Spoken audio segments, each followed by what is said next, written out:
Hi, and welcome to SCW here on YouTube.com. Thank you for choosing the channel and choosing the video. Please subscribe right now. Leave any comments in the comment section. Please like and share the video as well. It is Q&A time in a live format, so get your questions in nice and early. I'm going solo for you today, not like Solo Dakota, but sort of like that. I'll be answering your questions as we go through, but I've got a couple of big topics I want to talk about first as well for you, starting off with Roman Reigns. Seems to be the big topic over the last week or so in the wrestling community. Now, of course, he cut a promo after his match on a house show in New Jersey, saying that he was thanking the fans, saying that he may not be back there anytime soon. In fact, he wasn't sure if he'd ever be back there. Of course, this got a lot of Twitter, a lot of the internet sort of rumoring at that point what was going to be next to Roman Reigns. Is he leaving WWE? It quickly came out that he'd signed a new contract with the company, but this contract was for him to do less dates. He was going to be on sort of a part-time deal, but the first initial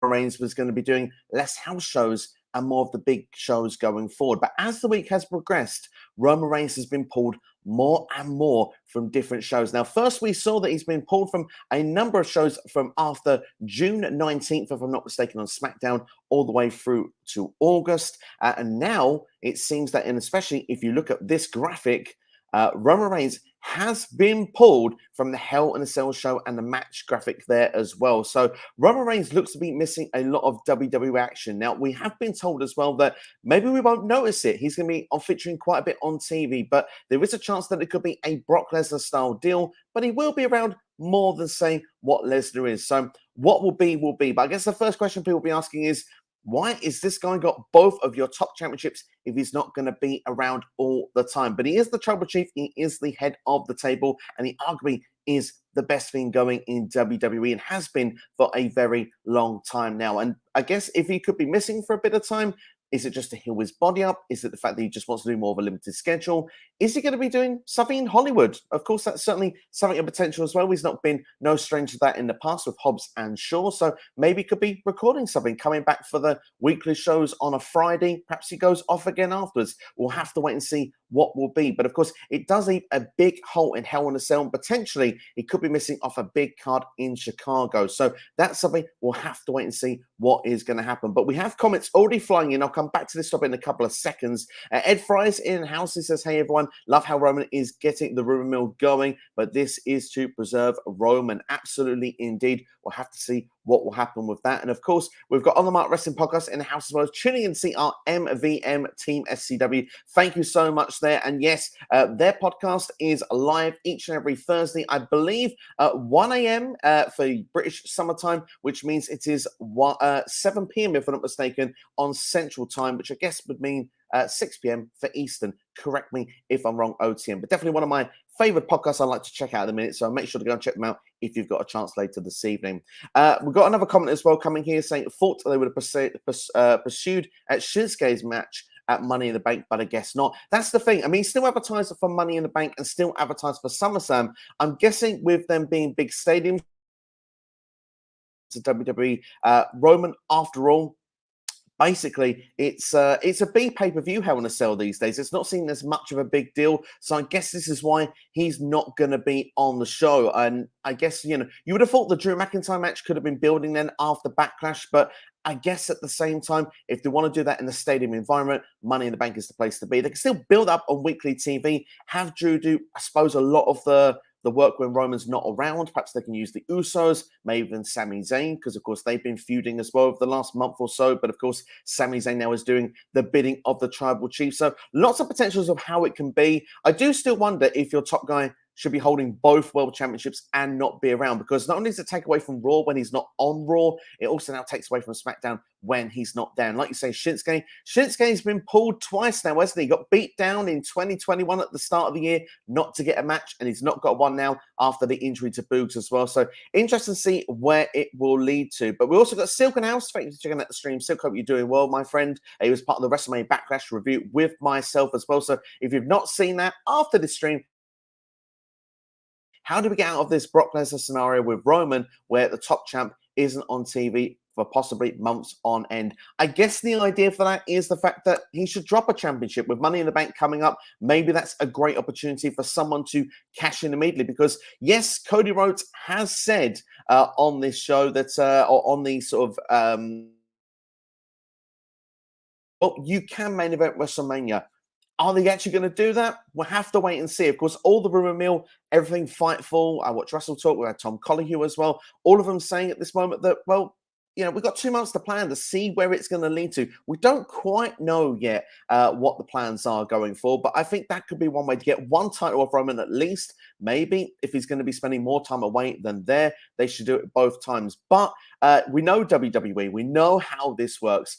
They're not going to be a company that's going to mind this. If they did it with Brock Lesnar before on a couple of occasions, Goldberg's been a part-time world champion as well previously. So I think they will continue to do it with Roman if they keep it on the big show. And if you're going to do that, this is then my shout of how you can do that. What you should do then is make your mid-card championships mean more, because right now the Intercontinental Championship, it's not been on TV or on pay-per-view. It's been on TV, of course, quite weekly, actually, quite regular. It's not been on premium live events since WrestleMania last year, and that's a travesty. And I don't even know the last time the United States Championship was featured. So if anyone does know, do let me know in the comments below. Nubico is in the house saying, hello, Steve. Hope you're doing well, Noob. Thank you for checking out the stream. And I got it right as well. 8 p.m. Eastern is what it is there, but that is correct there. So thank you very much there for making sure I've got that right there for the time. So people do want to check it out.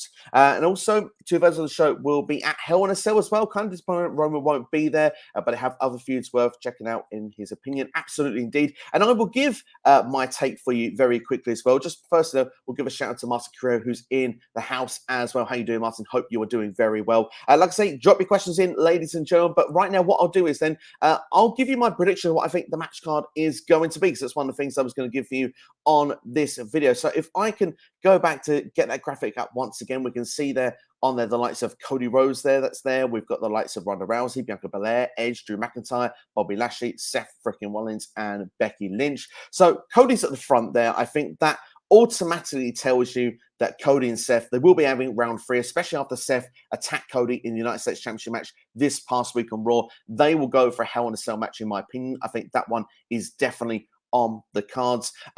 Obviously, Randy Orton is going to go to SmackDown this week. He is going to confront Roman Reigns, who will be in the house there. Now, that will lead to something going to Hell in a Cell. I think we will get RK Bro against the Usos. Will it be to unify the tag team titles? Conflicting reports of whether it is genuine or not, that those were always the plans to never be on the line. I hope they are, because I'd like to see a story conclude. You've teased it, you have to follow through with it. So I think they should do that. Although I do think on Friday SmackDown, I think Roman Reigns will actually say no to Randy Orton, and I think he'll come up with a clever excuse why they shouldn't do that match. But I think they'll probably build to that match still.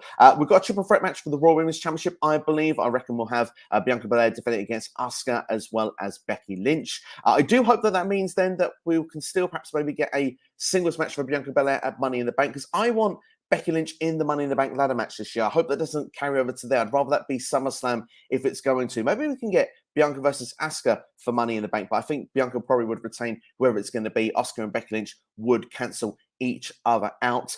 We saw Bobby Lashley on that graphic. I do think he's not finished with almost an MVP. Yes, they've got the cage match coming up on Raw this upcoming Monday, but I think almost for them will win the battle of the singles matches, but I still believe we've got a handicap match in the future. Lashley wants MVP, and the only way he's going to get MVP in the ring is if Omos is with him. So the handicap match, I think, will seem the advantage for the heels, but I think Lashley then can finally get his revenge there as the babyface, getting the pin over MVP. As well as that, we'll go back to the graphic one more time to make sure I remember. And of course, Judgment Day, I don't even need to. Judgment Day, of course, we've got 3 members in that group. I think we've got an intergender 6-person tag team match. Whether it be inside the cell, that could be quite exciting to see. Whether it be against AJ Styles, Finn Balor, and Liv Morgan. I think definitely the 6-person match is on. It depends whether it's in the cell or not. And as well as that, also, I think Ronda Rousey will be in action, and I think she will be taking on a returning Bayley. That's my prediction. Bayley will return on SmackDown this upcoming week. Now, Drew McIntyre's the last person on that graphic. Perhaps they could do another match with Sami Zayn. Perhaps it'd be another gimmick style match. Perhaps a Falls Count Anywhere match if Sami keeps running away. But that's my prediction there for a match card there for you for Hell in a Cell. Let me know what matches you want to see on Hell in a Cell. I'm interested to see what people want to see going forward.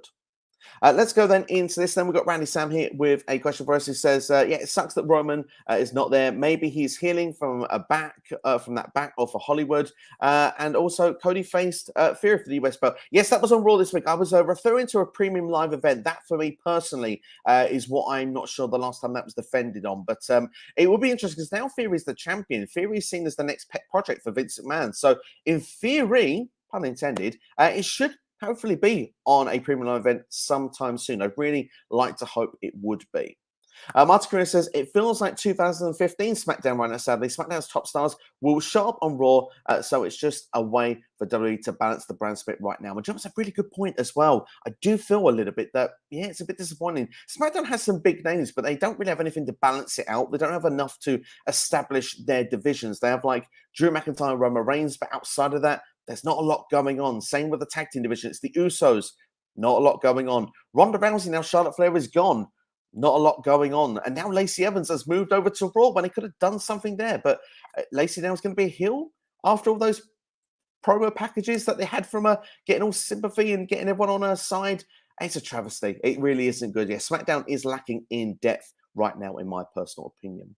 Randy Sam says Lashley versus MVP in a Hell in a Cell match, and that's where Omos can interfere, and possibly someone can help him, and then it's a tag team match. Interesting philosophy there. I like the idea because then he does get MVP on himself. Of course, everyone knows you don't really, you can get involved in a Hell in a Cell match or a steel cage match if you really, really want to. I think MVP will find a way in it on Raw, and potentially, like you say, Hell in a Cell could be the destination there when it comes there on the pay-per-view for Hell in a Cell. We'll have to wait and see. Bayley versus Ronda would be great, especially if it's heel cocky Bayley. Love that. Yeah, I think so. But this is what I think may happen. I think that Bayley will come back as the heel, like we expect. But I think fans are going to really cheer her. I think that she's going to be quite over with the crowd. And I do wonder if this could lead down the line to a double turn and Bayley become the babyface and Ronda become the heel. Because Ronda as a babyface, I think it works in certain towns, but I don't think it works overall. And I think as well, if you look at the SmackDown roster now, there's like Sasha Banks, Naomi. Someone needs to turn heel somewhere unless Ronda's the one that does it, because then Ronda has all these babyface challenges going forward. So in my opinion, I think there could be a double turn down the line, but certainly I think that's how WWE would start it. And Bayley, she does do her best work as a cocky heel. So personally, I love that idea if it can happen. So thanks for giving your take on that, OTM. Really do appreciate it. Martin Carrillo says, out of all the WWE Championship designs of all the current belts, IC, US WWE title, which design from the previous era would be a great fit for the current product? That's a great question, and I'm going to go for the obvious answer because Cody Rhodes brought it up, and it's what was the championship I started with? It's the Winged WWE Championship from back in the day. I absolutely loved that title. And speaking of Cody's retro bringing back championships, I do like when he did that with the IC title as well. That personally was a favorite championship of mine growing up as well. I'm going to take a mini break for the questions just for a second because there was one bit of breaking news that did come out not long before I came on this stream, and I want to just quickly share that with everybody, give my quick take on it, and then it'll be questions from here on out. So do keep those questions coming in, and it's regarding one MJF. Now, this report, as you can see from the tweet, comes from Sean Rossap from Fightful. MJF remains frustrated with his contract situation and is leaning towards not re-signing with AEW as things stand. That's what Fightful has learned. Now, for me, shocked, but not shocked is the word. Now, of course, he does keep bringing up the bidding war of 2024. And I love that was even referenced once again last night on AEW Dynamite during that contract signing, which, let's be fair, if you've not seen it, go out your way. It's absolutely amazing. MJF in Long Island is just special all around. But the idea that he did actually bring up the idea of 2024, he brought up Cody Rhodes as well. And when people sort of like, oh, when he did that, yeah, they said they don't want me talking about that in the back. So yeah, I'm not surprised in a way that MJF feels this way. And as I said in previous streams, if MJF is to stay in AEW, Tony Khan needs to get him signed to a big deal as soon as possible. You can still keep the facade coming up of 2024 as long as you want. Even if he secretly signed a deal for like 5 years with much improved pay, they need to keep that gimmick going along so it adds the buzz and intrigue. But if I'm Tony Khan, I don't want this going down to the wire because you want to make this guy your world champion. Could be arguably one of the best heel champions in history, not just modern day history. But if you let this guy go, man, WWE will have a coup. Honestly, him and Cody in WWE would be a big sign that maybe the tide may be turning, because I mean, AEW spent a lot of money, brought a lot of people in, and of course, we've always seen a lot of people go from WWE to AEW. It's not out of the blue that people from AEW could go to WWE, and if they are some of the biggest names of AEW, it's going to hurt a lot more than what people from WWE decide to just let go from a contract. Now, I know there's been a couple of like Bryan Danielson, Adam Cole that they wanted to keep, but all in all, if they can get hold of MJF, they've got hold of a diamond in the rough, and that's my personal take on it. Right, let's go back to the questions then, because we've got quite a lot flooding in for us here. So let's see what everyone has got to say. We'll keep things strictly Q&A going forward. So if you've got a question, throw it in, and I'll go through them for as long as they're there. That's what we're going to do. So, yeah, Randy Sam's saying here, Bailey not returning. Stop playing with my mind. Don't make me scream. Hey, you never know. It could happen. There is a gap right now on that side on SmackDown. And I don't see who Ronda is going to face otherwise, unless it's Shayna Baszler, because Baszler and Natalya have got the Women's Tag Team Championship match tomorrow on SmackDown. If they lose that, then perhaps maybe if Baszler's not the one pinned, maybe they can find a way of interaction with Ronda. That's the only other way I can see they can start building towards that. 2 cage fighters, after all. Maybe that could work for Hell in a Cell. Who knows? But personally, for me, I'm going to go with the Bayley prediction. She's ready. She's willing. It all depends when WWE brings her back in. Let's not forget, Alexa Bliss did return on Raw this week. Also, Lacey Evans on Raw too. Exactly. I was shocked and not really happy about it, to be honest, because they did all of that, and I want to cheer Lacey Evans now, and now they want to make us boo her. I'm not sure I feel comfortable with that. So it'll be interesting to see how WWE is going to turn this around to make her a heel going forward. They're going to have to come up with some really creative ways to make people want to boo her, because let's be fair, those were heart-wrenching, a lot of those stories that she shared with us, and of course, genuine from the heart stuff as well. Nubico here, the AEW women's division has been a mess. How will AEW fix it? Maybe sign some women from the indies like Kayla Rossi, Amber Nova, Christy James, and Natalia Markova, which is a missed opportunity. Well, that's definitely one way they can do it, Noob. I certainly would agree that there's definitely some talented names amongst there that you've given there. But what I would say in contrast is that I think the women need more time, and I think they need better storylines. I'm going to slightly move this screen just a little bit so you can see my chin just a little bit better when I get these bigger comments up. I do feel a little bit that when you look at the AEW Women's Division, there's such talent there. You've got the likes of Toni Storm and Jamie Hayter, the great match last night. But I do feel it was a great match, but it could have been an even greater match had it been given more time. Some would say, well, look, the main event with Darby and Jeff Hardy got similar sort of length of time. It's a TV show, 2 hours, but I do think you need more for the women's division and more matches. They get 1 a week per show. I think that that's mainly the problem. I think a lot of people are conditioned to feel in AEW that women's wrestling isn't as important. And I think when there's been some publicity mistakes in the past made with the likes of the heel stuff that they were doing at one point, I think that, rubbed some people up the wrong way. And you just look at it and feel the storylines are very basic for the women. You see these long drawn out storylines for the men's division. Why not do it for the women? I don't see the difference of how it's so difficult. And if it is that difficult for them to book really good women's storylines, why not bring someone in who can do it? I think those are the main things of how it can be fixed, because there's some talented people there. Toni Storm, Jamie Hayter, Britt Baker, Ruby Soho, Akara Shida, Serena Deeb, Thunder Rosa, a champion. Like you've mentioned 7 or 8 names there instantly that could just, hell of a division. Just push them for goodness sakes. Ty Conti as well. Jade Cargill, they've got the talent there. They just need the time to show how good they are and really give them some proper storylines to do that. Give it some depth. If you give it some depth, people will buy into it. Not just these sort of little things where you come up to the stage for like 30 seconds and saying, I want to make this division the best in the world. And then the other one, the heel person saying, yeah, I want to do it too. That's not a storyline. That's not going to get anyone invested in it. People think that's rubbish. Give us something that's personal, meaningful. I like that we've got Jade Cargill and the baddies. That's a great start because you've got a group as well, some group that's going to look to dominate. Just give us some meaningful stuff. I mean, they can really make it work if they try to. But yeah, there are some also very talented names on the indies. If 1 or 2 names are not working out for the company, then definitely look to try and bring one of these 2 in. Randy Samuel says, I will call up Dolph Ziggler and Robert Roode to SmackDown and get some women in there too. That definitely would add to some depth. I think, actually, to be fair, the Dirty Dogs, even though they're heels, certainly would add another tag team to SmackDown right now because it's definitely crying out for it. So definitely a good suggestion there for you. And the women, they do have enough women on SmackDown in a way, but I think a lot of them are baby faces or not at Ronda's level, if that makes sense. Like we've got Raquel Rodriguez now there as well, who's been a squeaky clean babyface right now. I'd instantly turn her heel. Now that Sonya Deville's been, taken out of the role, unfortunately, she had as being the GM, the official for WWE. She's now just part of the Raw brand, so that's unfortunately a shame because I'd have liked to seen her be the bodyguard. I know it seems quite basic as a storyline, but it's a nice way to ease in, and she could have done a lot of Sonya's dirty work for her. And Randy also says, watch Cedric do something in the steel cage match with Lashley Numbers. I wouldn't be surprised with that. And certainly whatever he does, probably get destroyed. On the Mark Wrestling Podcast, the double turn is a good call. Thank you. I'm glad that you feel so as well. Certainly could be something that we could look into as we go towards SummerSlam season. I'm also thinking that Becky Lynch could turn babyface if we get Becky versus Ronda next year, because I don't think people will be cheering for Ronda over Becky Lynch. So they're both on opposites right now, but I think they need to switch over. That's just my take on it.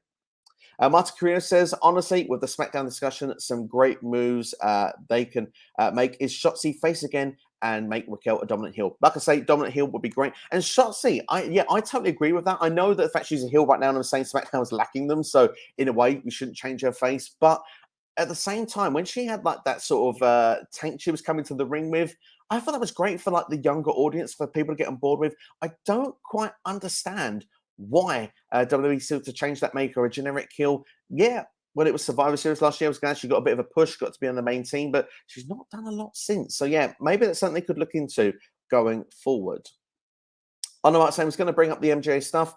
You're always on top of this. Thank you very much. I do trying to keep on top of it as best as I can. And sometimes I have these topics and I end up not getting to them quick enough when I have these questions. I end up having to do them at the end of the video. So I'm glad everyone gave me the opportunity just to do those at the start of the stream. So I do appreciate that from everybody. But we've got plenty of questions coming flying in as well. Silk saying WWE would throw a blank check at MJF to get him to sign. Exactly.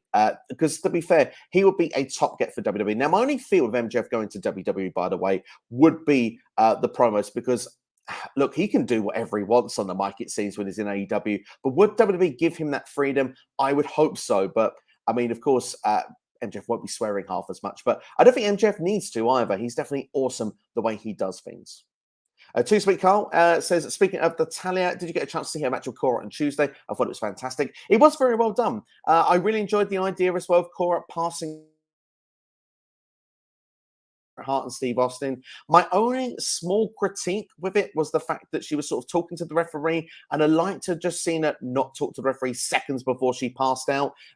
So I just kind of disconnected with the pass out at that moment. But apart from that, I think the whole story of it was very good. One of the best Italian matches I've seen for a while. Cora Jade is going to be a top star in WWE for many, many years to come. The big question is she going to be one to dethrone Mandy Rose? I wonder if it's going to be her, or maybe we've got Alba Fine. It could be a shout. And certainly Nikita Lyons is definitely one to keep an eye on, definitely in that breakout tournament. But I'm a big fan of Roxanne Perez as well, so I hope that she will win that tournament, but somehow I think she'll be a losing finalist. Silk saying that talking of WWE Championships, Drew McIntyre wants to bring back the European title, as do I would love to see that come back. One of my favorite championships growing up. And yes, of course, I'm a bit biased before anybody asks. Yeah, I'm totally biased, but I would love to see it come back. Personally, for me, though, Drew McIntyre isn't the one I'd like to see bring it back. I would like Gunther to bring that championship back. And I would like him to be then moved over to Raw. And I'd like to see him then do the simple war of the fact that we have the United States Championship. Why the United States Championship? Why not bring back the European Championship, where wrestling is sacred, the ring is sacred, the mat is sacred? Yes, it could be fun. And certainly, if, say, for example, Cody isn't the champion by this point, maybe he could be United States champion, him versus Gunther, but that sort of rivalry, I think, could be a lot of fun. But that's just my take on it. Jeffrey Sam says, it's just me, and this is my opinion, and I just realized, what if Edge recruits Sonya Deville tomorrow in a backstage room, and then AJ recruits Alexa because Liv and pins Sonya and Rhea? Well, it could be an idea. I mean, Sonya Deville now has nothing going on, so I mean, she probably will be in free fall at the moment. Perhaps she would like to turn to a different direction. So why not? That could be an idea. What I suppose, I guess in a way, I would say you can make another tag team in the women's division, but it's the last thing I need Rio Ripley to do, to be fair. But at the same time, it's not a bad shout. The thing is with Alexa, I don't see her going with anyone at this point. I think Alexa will be just on her own thing. And it seems like she's got a lot still to work out of her character, because She seemed to be mostly back to the goddess this week, not any sort of Fiend-like stuff, but she still had Lily there, which obviously Lily's a big selling point, but did make me wonder, could there be like a relapse? Could there be something that could just change with Alexa's character going forward? Because we still haven't had everything fully explained with everything. So I'd like to see where we're going to go with Alexa Bliss going forward. I was quite fascinated by her appearance on Raw this past week. Have a small drink break. You can now read Martin's question before I do. Ah, much better. Right, Martin then says, MJF is literally the full package and everyone sees it. If he does leave AEW in a couple of years, I can see him, Kamala Hayes and Bron Breakker as the top talent on Raw and SmackDown. Do you know what? I can agree with that, absolutely. And do you know what? It actually seems like quite a good dream match as well, that actually. I like the sound of MJF against Bron Breakker. That could be a lot of fun. Jeffrey Sam says, this was following on from your other one that you had there with Peanut, Sonya, and Rhea, and then Rhea eliminated Alexa at the Royal Rumble. Yes, she did. Do you know, that's a feud I'd like to see, actually, just Alexa Bliss versus Rhea Ripley. That would be a really fun feud in WWE. So hopefully they can make that happen because, well, I mean, Alexa kind of was the nightmare at one point when she had the Lily doll, but of course, Rhea Ripley kind of is a nightmare now. She's part of Judgment Day. Roles reversed. Could be fun. Marta Correa says, I don't really hear anyone talk about this, but it feels like in WWE and AEW are slowly getting away from the number one contendership matches.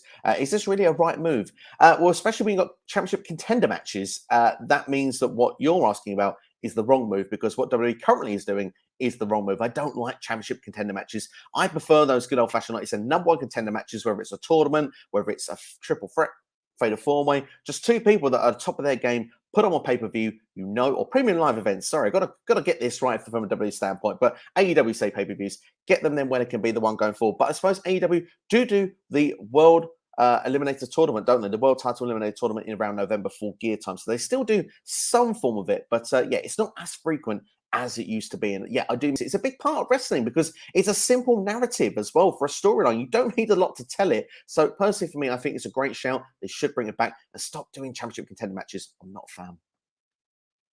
Russell Red here says, Dolph versus Ricochet for the IC title can make it seem credible. And do you think we're going to get a new GM? I am hearing rumors that they could get one. That's interesting because obviously Adam Pearce is doing both Raw and SmackDown at the minute. I personally would like to see one come in and then split them. That would be the way, because why not split them? I was a fan of GMs back in the day. I know that they kind of got a bit stale towards the late sort of 10s, but for me, I'd bring them back. I think right now it would make a lot of logical sense, especially around draft season. I mean, I know that USA and Fox are meant to be the ones involved, but if you get your GM involved as well, being your spokesperson, I think makes a lot of sense. As for Dolph versus Ricochet, would be awesome. Dolph did great things recently with the NXT Championship, so I think definitely could be a good shout if he was to get in the IC title situation, if they can move over to SmackDown, because right now, Dolph's spending a lot of time in catering, and even though I'm not as big a Dolph fan as I was back in the sort of 10s and late noughties, I certainly want to see Dolph on the TV screen in some format. So yeah, put him to SmackDown, put him to NXT, put him somewhere so we can at least see him on a weekly basis. Marta Correa says, have you heard about Kota Ibushi's situation? I have no words about it. Thoughts? I'm going to say that I'm not completely clued up. I know he's made some accusations, or I've seen people suggest that he's made accusations is probably the right thing to say. I have not seen anything concrete myself, but what I am aware of is that the idea that people are saying that Kota Ibushi could be about to leave New Japan Pro Wrestling. Now, if that is the case and scenario, that will be to New Japan's loss, and that will be to somebody else's game, because Kota Ibushi is one of the world's best wrestlers. I don't think anyone would argue about that. Would he be aligned to someone like AEW in the States? Of course, now they've got the New Japan partnership. Could he go to WWE? Now, I know he wasn't really keen on signing a full-time deal with WWE at the time back in 2016, but it'd be interesting to see what would happen. I'm not fully clued up on it, Martin, unfortunately, but if anyone does want to give us the alleged what's meant to be saying, then do let us know in the comments. Russell goes on to say that WWE put a lot of money on MJF because MJF is money, SCW, and also it's crazy to me that if any wrestler leaves, they can just use their character and music like Cody. Never say never on Y2J Lowell. Do you know what? I agree with you. Last match there, that's for sure. And I'm going to predict, because I like to do predictions on these sometimes. It keeps things interesting, doesn't it? WrestleMania 40 or could even be 39, because 39 is next year, isn't it? Next year's WrestleMania could be his last match in the WWE ring in Hollywood, or he'll do it at 40. One of those two will be Chris Jericho's last match in the WWE. John Moxley, I think, will do one day. I still haven't heard any word yet if he's re-signed with AEW at this point. His contract is due up at any point. So, I mean, that would be a big blow to the Blackpool Combat Club. It's one of my favorite things right now as well. And I do think other people still might move over in the future. Of course, WWE are rumored to be high on the likes of Ethan Page, Jade Cargill, and Wardlow. So it'd be interesting to see what will happen further down the line. Sue Sweetcastle didn't even notice the talking.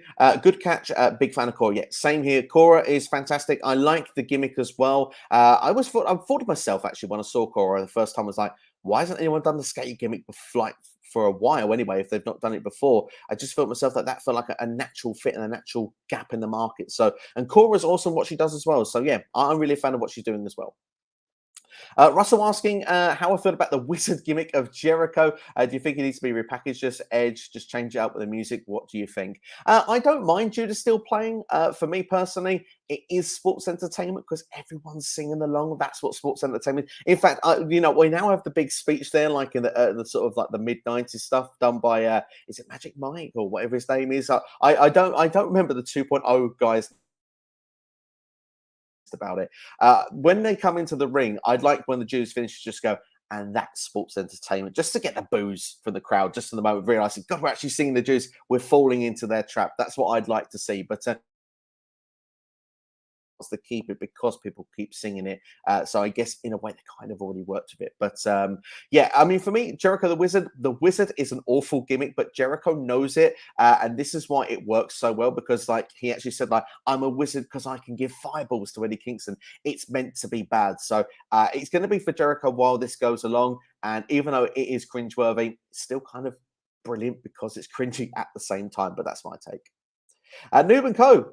Is with us now with our next question now. It says that if Becky and Ron have a match at WrestleMania next year and Charlotte Flair is facing Bianca Belair at Mania as well, where does it leave Oscar for next year's Mania? Good question. I don't know, really, to be honest, is your brutal honest question on that, because those two feel like the right matches for WrestleMania next year for the Women's Championships, in my personal opinion. Maybe a match against Sasha Banks could work, Bayley could work, or maybe we could have the Battle Royal back, the Women's Tag Team Championships. There's a few different options of what they can do. It's not just simply one and done with the women's division these days. Maybe even Rhea Ripley could revisit that as well. So there's lots of different avenues they can go down. They've got a stacked women's division in WWE, don't they? Alexa Bliss. I've not even mentioned half of the names. They've got plenty of stuff they can do with Asuka, even if it's not a title match. Russell Red, if Drew wants the European Championship back, who are 5 wrestlers that you would put it on in your thoughts? That's a really difficult one. I said Gunther would be my first one. I guess Drew would be a second. Sheamus would be a third. I'm going full on European here, aren't I?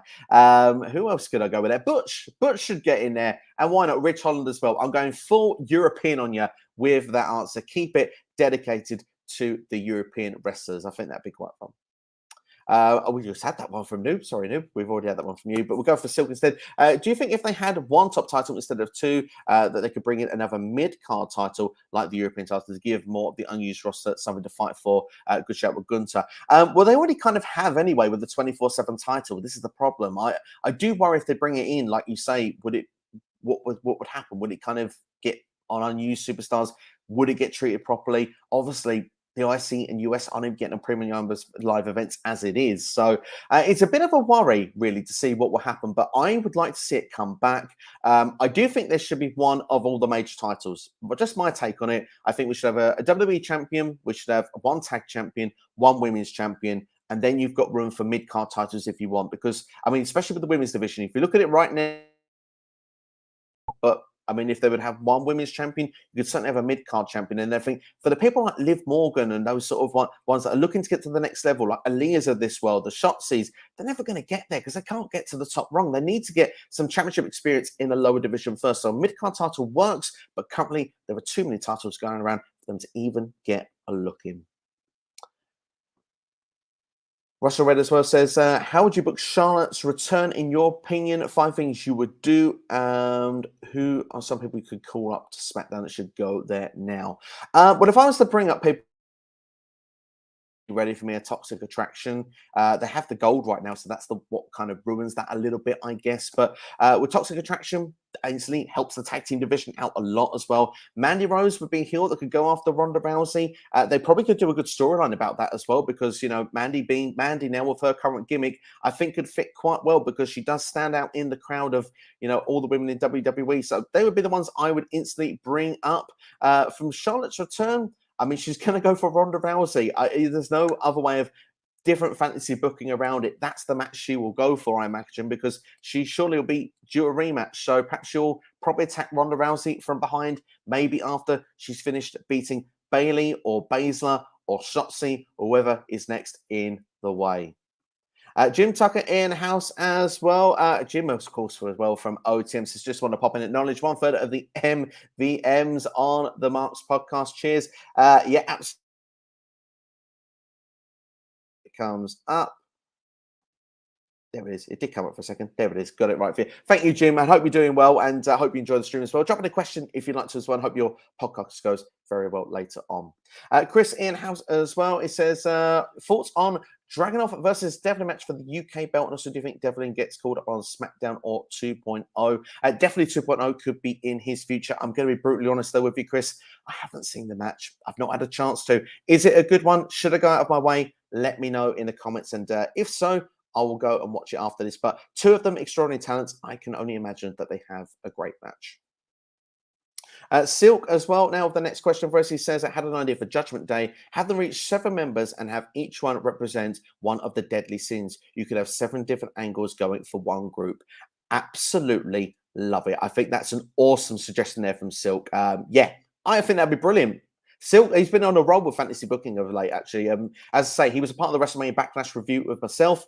Go and check it out if you haven't already. He's got a few bangers on there as well of great ideas of what WWE could be doing. Jack Haynes in the house. Jack, how are you doing? He says, this is my favorite live because this is not criticism and we all want wrestling to grow. And how do you feel Impact's Gauntlet for the Glory 5 surprised you want to see? I don't fully get all of that. I must admit, I don't aware of all what's going on with Impact Wrestling after Under Siege. So is there a Gauntlet for the Glory 5? Interesting. So I'm guessing, is that like 5 superstars going through a gauntlet to get to Bound for Glory? You have to elaborate that on for me, because if that's the case, that does sound really, really exciting. But Impact, of course, is tonight. Hopefully we'll get a bit of idea of what's going to be going on with the lead to Slammiversary. So yeah, I'm intrigued to see what's going on with Slammiversary. And I've got a few fantasy booking ideas for the show. I wonder whether to put it in a separate video to this one, so I won't do it now. But if it's something you want to see, let me know and I'll put it together. Martin says, from what Ibushi has allegedly said, he stated that he got fired because of his injury and New Japan requested for him to recover quick for a show in time. Also has issues with creative bookers. Well, as I always say, health and safety comes first, Martin. I'm always a big advocate of that. I want to see people in good health in a wrestling ring. I don't want to see people getting injured or getting hurt. And if they're not good to go, they shouldn't be threatened to get fired. If that's what's allegedly happened, then it's wrong. Yeah, I would say that shocking to say the very least. And if that's the case and Ibushi wants to go to pastures new, then there are plenty of wrestling companies that would welcome him with open arms. Jack says, make a woman Europeans mid-card title. That'd be something different. And do you know what that would? That's creative. I like that idea, because United States Championship for the men, European for the women. Why not do it? It's something different. And it's bringing back a classic championship as well. Love that suggestion. Martin also says, it feels like a pattern. Cena stated back in the early 10s about the Hollywood career on The Rock, and Roman did it on Cena a few years back. Exactly. Someone's going to do it on Roman in a year or two as well from now. And then all of a sudden, we're going to get a situation when then that superstar will have it done on them in about 6 years' time after that. It seems to be the way of the world. But do you know what I will say very, very quickly, just to elaborate this on a little bit? WWE should make the most of it, as far as I'm concerned. Yes, when these people go to Hollywood or go to talk shows or TV appearances, I don't think they should be holding your championships. But I think if you can get these people with celebrity standards, more casuals know who these people are. More casuals want to come and tune in. It's win-win all around. At the hottest point of wrestling through the Attitude Era. You mentioned the likes of The Rock there. He's on Saturday Night Live. He's in a music video, collaborating with Wyclef Jean. He's a part of the Scorpion King. He then goes on to do a big franchise. Yes, he got too big and went strictly to Hollywood afterwards. That is also the risk that you get. But look, if you can turn over star after star in your company, that's how you make stars, and you continue to keep the evolution of what wrestling is. I personally would like to see more TV appearances from wrestlers, try and get them out there. Yes, sometimes we've seen them like Kentucky Derbies and stuff like that, but get them on prime time stuff. I mean, like, back in the WCW days, there was always someone on Jay Leno almost every single week. So they need to do that. That's the sort of stuff that we need going forward, but it's real hard hitting. Millions and millions and millions of people check these people out, become a fan, and come in and watch these casual shows and not just WrestleMania. Martin also goes on to say that I can see Seth from The Shield being the Randy Orton of his era, being a loyal, long stay with WWE. I 100% agree with that. I think Seth is a lifer. He's already spoke so highly about WWE, even at times of criticism in the past. So I do agree with you. I don't see him going anywhere. We've got Jack Haynes saying, I find it interesting that everyone is talking about Cena should turn heel when he retired. Yes, it was a good match, and definitely did a scary brainbuster on Dragunov. But there you go. I will make my effort to go and watch that match, Jack, after this stream. That's what I will go and do after that. So no one needs to ask me what I'm doing later on. But also we're checking out the OTM podcast as well for anyone that did wonder as well. But yeah, also what I will say is, Cena should have turned heel in 2012. That was the perfect time to do it. They never did it in the end. WWE wouldn't change him, I guess, with the merchandise sales being the true babyface of the company. But Cena was going through a rough spell after WrestleMania 28 with The Rock, and then they just made him beat Brock Lesnar in Lesnar's first match back, and that was one of the most mind-boggling decisions in WWE history. In fact, that Extreme Rules 2012 show is one of my SCW retro reviews that are in my playlist section right now, so you can go check that out if you want after this stream. Also, we got an explanation of Gauntlet for the Gold. It's like a battle royal. Who faces Josh Alexander at Slammiversary, and some people that I would like to see in it. So, they're going to do that now? Interesting stuff indeed. So, I'm guessing that this, if it's not already done, will be taking place very soon. But the good stuff is, I actually have no idea of any of the spoilers, so I can give you my take. I think W. Morrissey should be the one to win it first and foremost, but W. Morrissey is someone I would like to see in it. Some of the top contenders, Steve Macklin, I think would be a good shout to be in this. Chris Sabin's had some big wins recently as well, and I guess Jay White. I mean, we're talking Bullet Club here. Eddie Edwards would be in one, should be in this as well. Those are the ones that I think would be awesome to be in this. W. Morrissey is the one I'd like to see win it personally, if you wanted my take on it. OTM asking my thoughts on the Jeff Hardy Darby Allin match from yesterday in the Owen Hart Cup. Absolutely insane. I'm not. This is going to sound a bit wrong. I hope this comes across the right way before I say it, but it scared me seeing such a big high risk bump in that match in this tournament. It just didn't feel like the right placement in this tournament for such stuff. But what I will say is that it was a breathtaking match. I literally leapt out of my seat when Darby went flying off that ladder. It was frightening to watch, to be brutally honest. It was slightly reckless as well because it didn't land it perfectly. I'm glad he's okay. But there were some big spots in this match. These two, you knew they were going to take it to the limit. And to be fair, I think that the one thing that made this match with a perfect finish was it ended with a wrestling move. And of course, this was always famously done in Darby Allin, Cody Rhodes matches. It's funny that AEW are doing a lot of the stuff that Cody used to do with other wrestlers now that Cody's moved to WWE. Of course, Wardlow also getting the 10 lashes to the back and also the steel cage match as well. But in a way, they kind of made that work as well because they said that Wardlow is a fault of what happened with Cody Rhodes in the first place, which was something I quite liked. But yeah, as for this match, it was a very, very good match. I've got no criticisms with that. I've got no criticisms with the result either. Jeff Hardy, for me, was someone that actually worked alongside Owen Hart in WWE back in 1999. So for me, it's good to see someone actually worked with him, actually progress in the tournament. Darby will have his big moment another day. And I think Jeff Hardy versus Adam Cole will be a really exciting match as well. But that's my take. Martin Carrillo, how would you book a six-pack challenge for Roman Reigns inside Hell in a Cell if he had one, and who would you put in it? Really good question, this one. So for Roman Reigns' championship or for a match to actually challenge Roman Reigns, a six-pack challenge? Well, the best way to do that for me, he has all the gold. So I'm going to say that the winner gets to face Roman Reigns. That's the way I'll go with that, taking this question. And I'll have 3 from Raw and 3 from SmackDown. And that's the way. Put the top 6 in that cell and then just let them, rip loose to see who would go there. And I suppose if I had to pick then 6 people to put in there, you look at your top 3 on Raw. I guess you look with Cody Rhodes, Seth Rollins, and Bobby Lashley's meant to be your top babyface. So they'll be the 3 from Raw. From SmackDown, I guess I would go Drew McIntyre. And then I would struggle. Sheamus deserves an opportunity, in my personal opinion. I think it would be great for that style of match. And last but not least, why not? I'm going to put Gunther in there because for me, he's ready for the top. I wouldn't have a problem with that. So yeah, that would be the one I put in. Jeff Samuels in the house. Hope you're doing well, Jeff. Hope you're doing very well. And also Zax from the West Coast Podcast. It's very easy for me to say there, Zax. Your thoughts on Freddie Prinze starting a promotion here in Los Angeles with talent being given SAG Union? I think it's very exciting. Personally, I like the idea of the union. I like the idea of men and women getting equal time on TV. Freddie Prinze Jr. as well has the experience of working with WWE. Now, does he have all experience with every level of owning a wrestling promotion?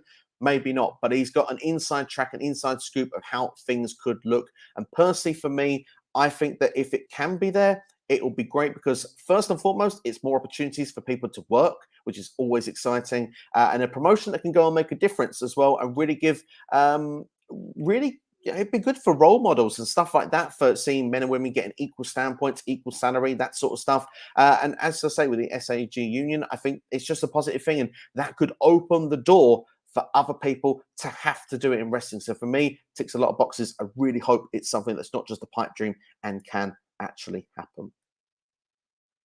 Jeff Samuel says that Owens versus Ezekiel at Hell in a Cell pay-per-view. That could be a match that I didn't mention earlier on. Could be included in this. So I like to shout there, Jeff. RK Bro versus the Usos to unify the championships. Drew McIntyre versus Sheamus. Yeah, I mean, that would be a different match for Drew to what I gave earlier. So I quite like that as well.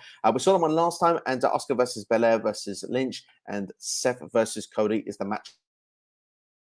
Really good. And Ronda versus Huggy, who that for the SmackDown Women's title. I'm guessing we're going with Bayley. I do like that suggestion there. Fantastic stuff.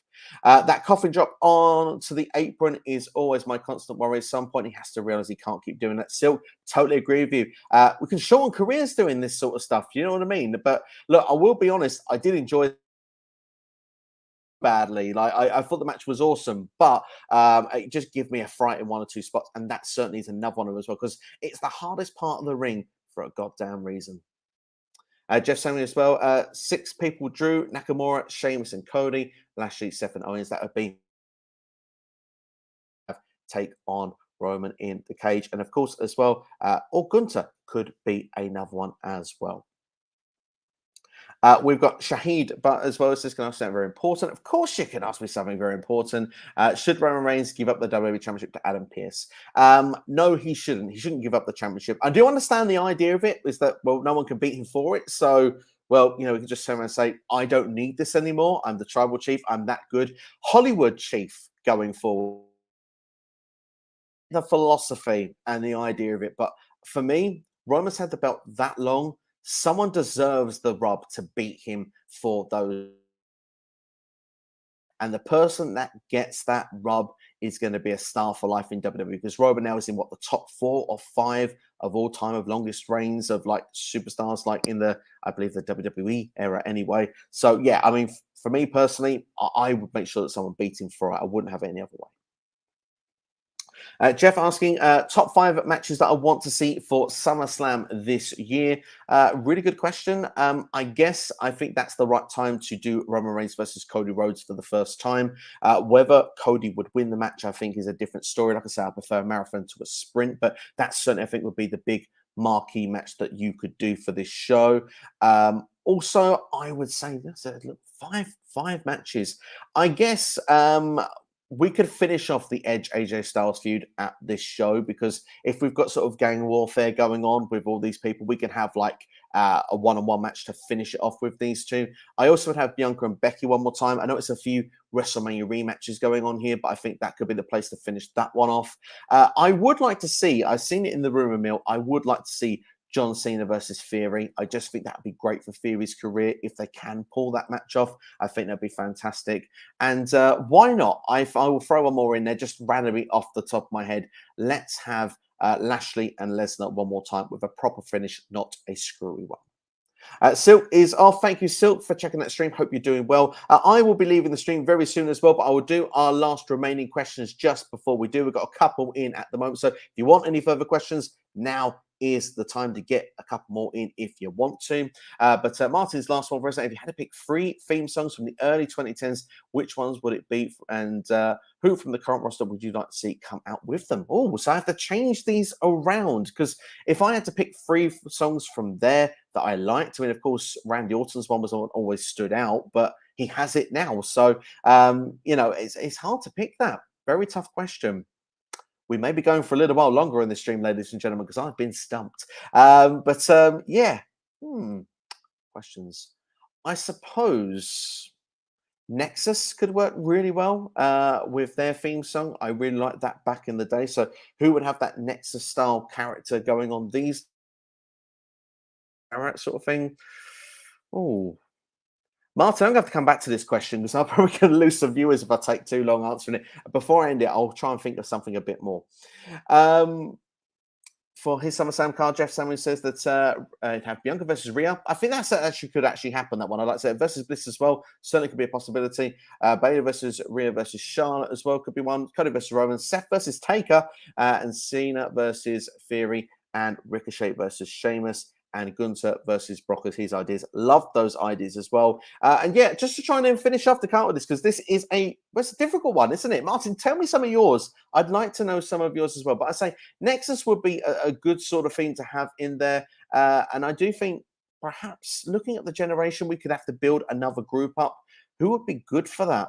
Who would you like to see be like the new Lexus leader in 2022? That's what I'd like to know from people in the comments below. I think it's a very difficult one, but Evan Bourne has a good one from high flying sort of ability. Maybe I'd give that to Ricochet because I'm not as big a fan of Ricochet's newest song, if I'm being totally honest. And I think for a last one for you to take from back in those days, I